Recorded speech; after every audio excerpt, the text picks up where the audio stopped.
Are you missing the point of the story of David and Goliath? Let's find out. In 1 Samuel 17, we see there is a war going on with the Philistines, and they've sent out their chief hero, the giant Goliath. Nobody wants to fight him. He's huge and intimidating. When the young shepherd boy David appears and volunteers to fight him with no armor, no weapons, the king Saul says this. In verse 32, it says, David said, "I'll go fight him." "Don't be ridiculous," Saul replied. "There is no way you can fight this Philistine and possibly win.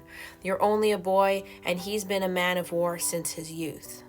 No one in that army, even the king, had the faith in God to fight Goliath and win. They didn't have the faith that they needed to fight him and win. It wasn't about weapons, it wasn't about armor, and it wasn't about bravery. It was always about faith in God, trusting God to defeat him for them, regardless of the tools they had at hand. This is something that David had, was faith in God. This is why he volunteered to go into battle. In 1 Samuel 17, verse 37, David says, "Yahweh, who rescued me from the claws of the lion and the bear, will rescue me from this Philistine." He said that with all confidence and faith.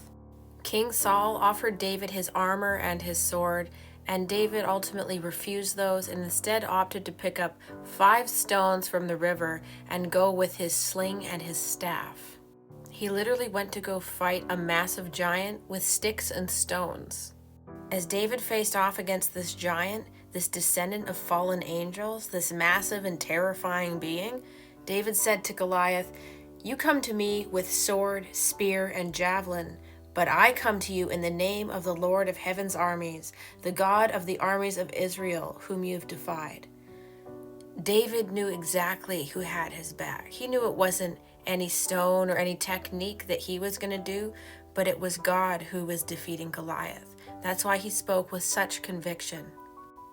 One of the biggest things to point out here is why this was done in public. Why out of all this entire army, including the king, was this small boy used to defeat this giant? It was to prove a point to the entire army and all the people who would surely hear of this story. And that is, it is no weapon or skill that will defeat anyone. It is God alone. This victory came about by pure faith and was used to prove to the people of Israel that they needed more faith in God, especially the king. It was not about weakness or bravery of anyone in the army. It was about faith and needing more faith in God. We could all use more faith in God.